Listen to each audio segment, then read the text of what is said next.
मित्रांनो, ठरलं तर मग या मालिकेच्या महा एपिसोडच्या पहिल्या भागामध्ये सायली आणि कुसुम या दोघीही आता नाशिकला पोहोचलेल्या असतात। सायली आता संगीताच्या कार्यक्रमासाठी तिकडे चाललेली असते।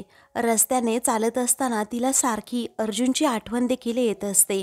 तेव्हा मनातच ती अर्जुनबद्दल विचार करत म्हणत असते, हो अर्जुन सर, मला तुम्हाला पाहायचं आहे। खूप दिवस झाले मी तुम्हाला पाहिलं सुद्धा नाही। अहो, माझी एक झलक पाहण्यासाठी तुम्ही दिवसभर तिथे माझ्या घराजवळ बसायचात, तेव्हा तुमचं काय झालं असेल ना, ही मनस्थिती मला आत्ता समजतीये आणि मला आज नक्की तुमच्याशी बोलता येईल असं मला वाटतं। म्हणून सायली आपली रस्त्याने चाललेली असते। दुसरीकडे अर्जुन आता संगीताच्या कार्यक्रमासाठी तयार होत असतो, परंतु त्याचं लक्ष कशातच लागत नाही। त्याच वेळी आता मात्र जेव्हा तो आरशामध्ये पाहतो ना, तेव्हा आरशामध्ये त्याला सायली दिसते आणि सायली इशारा करून त्याला स्माईल करायला सांगते। तेव्हा अर्जुन खूप गोड हसतो, पण त्यानंतर जेव्हा तो आता सायलीजवळ जातो, पण सायली तेथे नसते, कारण तो त्याला फक्त आणि फक्त भास झालेला असतो। एका क्षणातच त्याचा आता चेहरा पडतो आणि तो एकदम शांत होऊन जातो। म्हणतो की सायली, मला तुमच्याबरोबर बोलायचंय।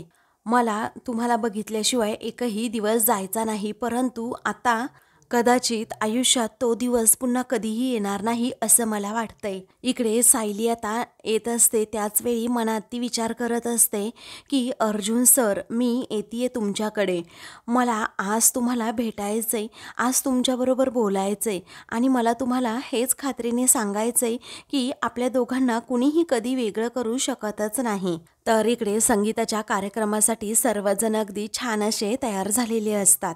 त्यातच आता सुभेदार कुटुंब तेथे येतात। त्याच वेळी आता त्यांचं स्वागत करत शारदा पुढे येते आणि अगोदर कल्पनाला पूर्णाजींना भेटते। पूर्णाजींचा ती आशीर्वाद देखील घेते। मग कल्पना तिला विचारते, काय गं, किती वर्षांनी भेटते शारदा? त्यावेळी शारदा म्हणते, हो ना, बघ आता। त्याच वेळी पूर्णाजी विचारतात, काय गं शारदा, आम्हाला उशीर तर नाही झाला ना इकडे यायला? शारदा म्हणते, नाही, उशीर तसा झाला नाहीये। आता आरू आणि काव्या या दोघीही पुढे येतात आणि लगेच पूर्णाजींचा आशीर्वाद घेतात। तेव्हा धनंजय कुठे आहे असं आता प्रताप विचारतो। त्यावरती यांची तब्येत जरा बरी नाहीये, म्हटलं की आजच्या दिवस आरामच करा, म्हणजे काय होईल, लग्नाच्या वेळी तुम्ही उभे राहाल तेव्हा ठीक आहे असं आता प्रताप म्हणतो। सर्वजण आता आतमध्ये येतात, तर अस्मिता म्हणते, वाव, किती छान डेकोरेशन केलंय। मग आता आरू म्हणते, सर्व डेकोरेशन मी सुपरवाईज केलंय, कारण माझ्या ताईला असंच आवडतं, अगदी सॉफ्ट। त्याच वेळी आता अस्मिता म्हणते, पण खूप छान झाले डेकोरेशन, मला खूप आवडलं। त्यानंतर सर्वजण आता गप्पा मारत असताना वसुआत्या म्हणते की कसं आहे ना, इथे सर्व यांच्या नंदिनीच्या मनासारखंच होतंय, म्हणजे नंदिनी म्हणेल ना तसंच, नंदिनीला आवडताना तसंच। मग काय, आता आमच्या घरी आल्यानंतर ती असणार राणी, आम्ही असणार तिचे गुलाम। तेव्हा सर्वजण एकमेकांकडे पाहू लागतात, कारण वसूच्या बोलण्याचा टोनच खूप वेगळा असतो। त्यामुळे आता सर्वजण एकमेकांकडे पाहतच राहतात। तर काव्य आणि आरूला जरा राग येतो, परंतु या क्षणी त्या दोघीही जरा शांतच बसतात। दुसरीकडे नंदिनी आता संगीताच्या कार्यक्रमासाठी अगदी छान अशी तयार होत असते। ती नेकलेस घालते, त्याचबरोबर तिने छान असे कानातले सुद्धा घातलेले असतात। अशी तयार होत असताना तेवढ्यातच तिला पार्थचा व्हिडिओ कॉल येतो। ती लाजूनच कॉल रिसीव करते आणि पार्थकडे पाहते। तेव्हा पार्थ आता कार्यक्रमासाठी इकडे येतच असतो आणि मग तो विचारतो, झाली का तयारी? मग आता नंदिनी हसतच म्हणते, लग्नाची तयारी काय, अहो, लग्न होईपर्यंत ती तयारी सुरूच असते। मग आता पार्थ तिला म्हणतो, मी लग्नाच्या तयारीबद्दल बोलतच नाहीये, मी तुमच्या तयारीबद्दल बोलतोय, तुमची तयारी झाली का?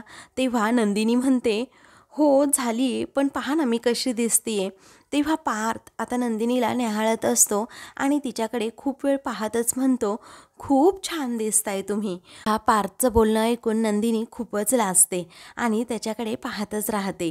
तर दुसरीकडे आता वसूची ओळख करून देत शारदा सुभेदार कुटुंबाला सांगते की ही पार्थची आत्या। मग आता सर्वजण तिला नमस्कार करतात। तेव्हा नंदिनीच्या सासरची माणसं तिच्यावर खूप प्रेम करतात असं आता शारदा म्हणते। मग त्याच वेळी आता अस्मिता म्हणते, अय्या, अगदी आमच्यासारखं, कारण आमच्या तन्वीवर सुद्धा आमच्या घरातील सर्वजण खूप प्रेम करतात.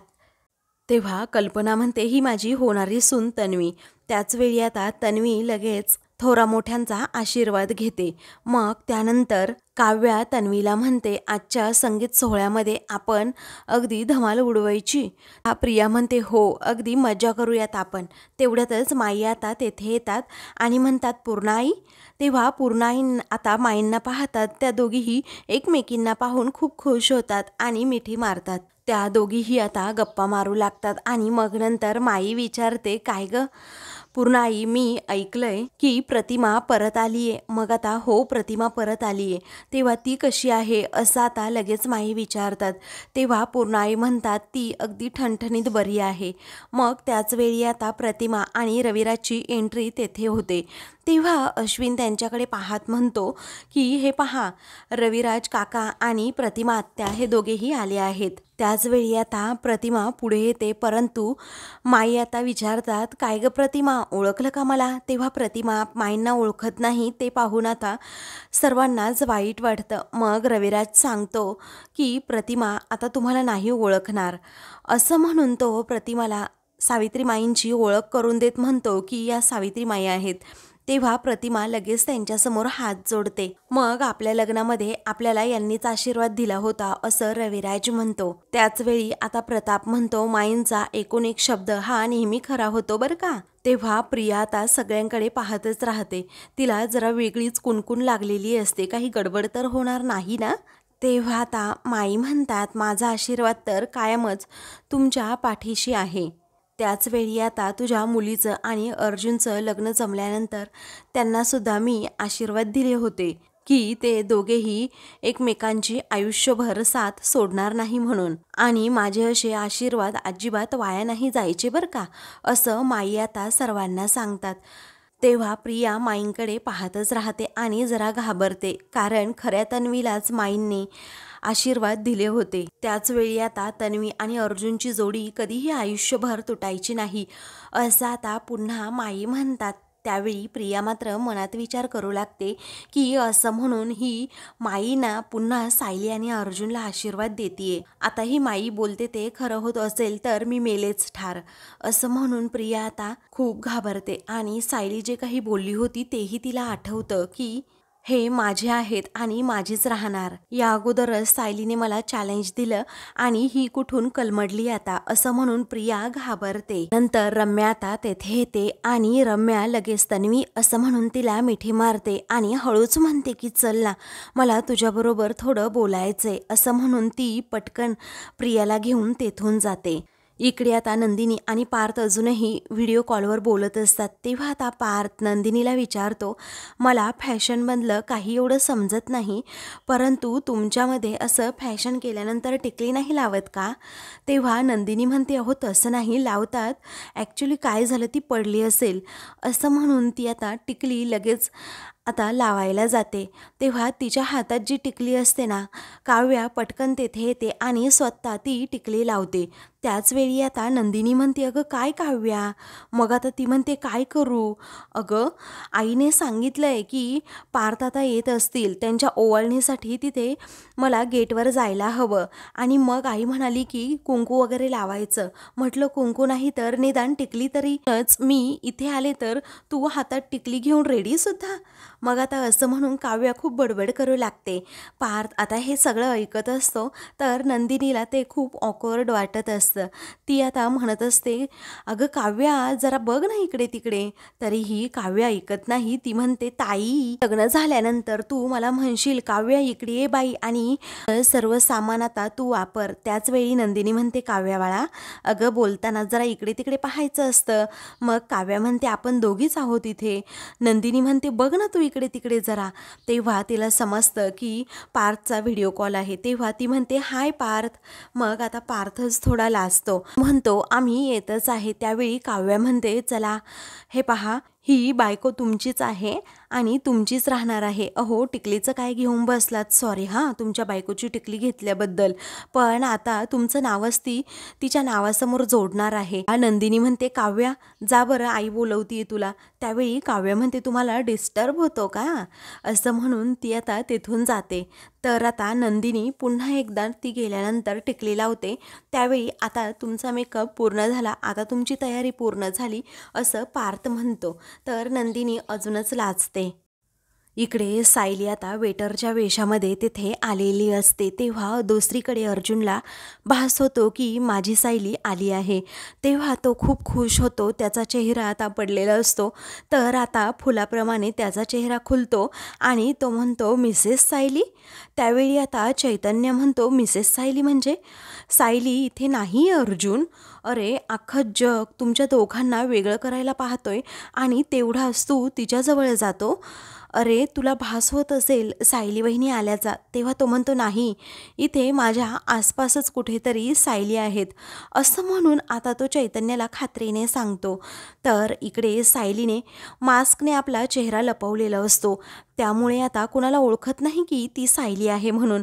मग त्यानंतर अर्जुन ज्या रूममध्ये असतो ना त्या रूमकडे सायली पाहत असते. तर इकडे आता अर्जुन खात्रीने सांगत असतो की माझी सायली इथेच आहे. परंतु चैतन्य म्हणतो नाही, सायली इथे नाही आहे अर्जुन, तू जरा समजून घे बाळा असं म्हणून तो त्याला अगदी लहान मुलाप्रमाणे समजावत असतो आणि तेथे बेडवर बसवतो. तेव्हा आता मनातल्या मनात चैतन्य विचार करतो नशीब मी आता अर्जुनला जरा शांत केलंय, नाहीतर सायली वहिनीचा प्लॅन हा अगदी फ्लॉपच झाला असता. इकडे प्रिया आणि रम्या या दोघीही आता एकमेकींना पुन्हा भेटतात. त्या जरा बाहेर आलेल्या असतात. त्यानंतर आता प्रिया विचारते किती दिवसानंतर आपण भेटतोय ग. तेव्हा रम्या म्हणते हो ना, किती वेळ झालं तुझी वाट पाहत होते, पण माझं लक्ष ना कशातच लागत नाही आहे. तेव्हा का बरं असं प्रिया विचारते. मग आई आणि मी किती वेळ झालं मागच्याच रूममध्ये बसून होतं, परंतु तुझं बरं आहे हां, म्हणजे तुझं ज्याच्यावर प्रेम आहे ना त्याच्याबरोबरच तुझं लग्न होतंय. तेव्हा प्रिया आता स्वतःवरच खूप खुश असते. तेव्हा मनात आणलं ना तर सगळं काही जमू शकतं असं प्रिया तिला सल्ला देते. त्यानंतर ती आता म्हणते रम्या तूच म्हणाली होती ना ग तुझं पार्थवर प्रेम आहे म्हणून. अगं आता पार्थ आणि नंदिनीचं लग्न होत असताना तू बाजूला काय फक्त करवली म्हणून उभी राहणार का? पार्थला मिळवण्यासाठी तू काहीच का नाही केलं? मग आता रम्या म्हणते मी सगळं केलं परंतु यशच नाही आलं, मी काय करू? त्याचवेळी तिने जे काही कारस्थान केलं होतं ते सगळं तिला सांगू लागली. अशा प्रकारे माझ्या मैत्रिणीला म्हणजे सावणीला हाताशी धरून मी हळदीच्या कार्यक्रमात घोळ घातला होता, परंतु त्या काव्याने माझा प्लॅनच फ्लॉप केला. त्याचबरोबर मेहंदीच्या कार्यक्रमामध्ये सुद्धा मी नंदिनीच्या हातावर पार्थचं नाव काढणार नव्हते, परंतु तिच्या मैत्रिणीने येऊन सगळा घोळ घातला. त्यानंतर आता रम्या स्वतःवरच चिडते आणि म्हणते मला तर कळतच नाहीये की असं त्या नंदिनीकडे काय आहे जे माझ्याकडे नाहीये. त्याच वेळी आता प्रिया म्हणते नशीब. अगं नशीब नाहीये ना आपल्याकडे. नंदिनी आणि सायली या दोघींसारख्या मुलींच्या ना आयुष्यामध्ये खूप चांगले प्रसंग घडतात आणि त्यांचं नशीबच त्यांच्या कामी येतं. पण आता माझ्याकडे बघ, मला जे हवं ते मी मिळवतेच.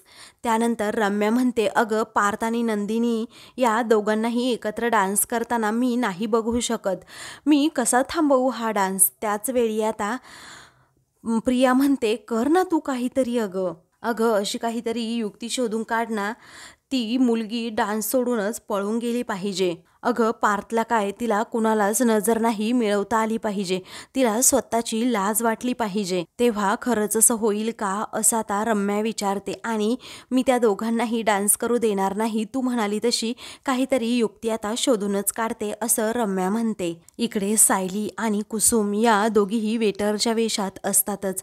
आता अर्जुन सर कुठे असतील असं सायली आता कुसुमला विचारते. कुसुम म्हणते काय माहीत कोणत्या रूममध्ये आहेत आता अर्जुन सर. त्याच वेळी आता तेथे कल्पना आणि अश्विन हे दोघेही येतात. मग आता अश्विन हा म्हणतो मम्मा जास्त दगदग करू नको, ज्यूस घे. तेव्हा तो लगेच सायलीच्या ट्रेमधून एक ज्यूसचा ग्लास घेतो. आता त्या दोघींचीही धांदल उडालेली असते की हे दोघे ओळखतात की काय. मग त्यानंतर अश्विन ज्यूस देऊन तेथून जातो. मग आता कल्पना तेथेच त्या दोघींच्या समोर उभी असते. तर सायली आणि कुसुम दोघीही आपली नजर चोरत असतात. काही वेळानंतर आता कल्पना तेथून जाते. तर आता सायलीच्या जीवात जीव येतो. मग दुसरीकडे पार्थ, जीवा आणि युग हे तिघेही आलेले असतात. तर आता तेथे एंट्रीजवळ आल्यानंतर शारदा, त्याचबरोबर काव्या आणि मग नंतर आरू या तिघीही तेथे येतात. प्रिया आणि रम्या देखील तेथे असतात. तर आता तुम्ही खूपच उशिरा आलात असं आता शारदा म्हणते. मग आता काव्य म्हणते, हो बघ ना किती उशीर केला यांनी. त्याच वेळी आता जीवा हा म्हणतो की स्टार्स नेहमी उशिराच येतात ना. मग आता काव्या ही त्याच्याकडे पाहतच राहते. तेव्हा तुमचे आई बाबा कुठे आहेत असं शारदा विचारते. तेव्हा ते येत आहेत पाठीमागनं. काय झालं ना, आमच्या दादाला धीर धरवतच नव्हता जीवा म्हणतो, कारण त्याला नंदिनीला पाहायचं होतं.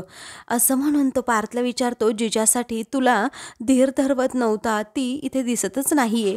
तेव्हा सर्वजण हसू लागतात. मात्र रम्याचा चेहरा आता पडलेला असतो. त्यानंतर शारदा म्हणते, अगं पार्थचं औक्षण करून घे. तेव्हा आता काव्या पार्थचं औक्षण करू लागते आणि सारखी सारखी मध्ये जीवाकडे पाहू लागते. तर जीवा सुद्धा तिच्याकडे पाहून गालातच हसतो. नंतर आता पार्थला जेव्हा काव्या ही ओवाळायला जाते तेव्हा रम्या आता रागातच तो दिवा असा हातानेच विझवते, पण कुणाला कळू देत नाही. थोडं काव्याच्या ही गोष्ट लक्षात आलेली असते. मग आता अपशकुन झाला असं वसू म्हणते.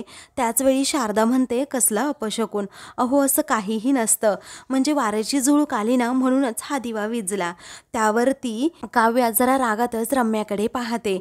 तेव्हा आता खरंच अपशकुन झालाय, म्हणजे पार्थला ओवाळण्या अगोदर दिवा विझला म्हणजे अपशकुनच ना, असं आता वसू म्हणते. त्याचवेळी आता दिवा विझला म्हणजे अपशकुन होत नसतो, दिवा तर अजून तेवताच आहे असं आता नंदिनी दिवा घेऊन तेथे येते आणि असं सर्वांनाच म्हणते.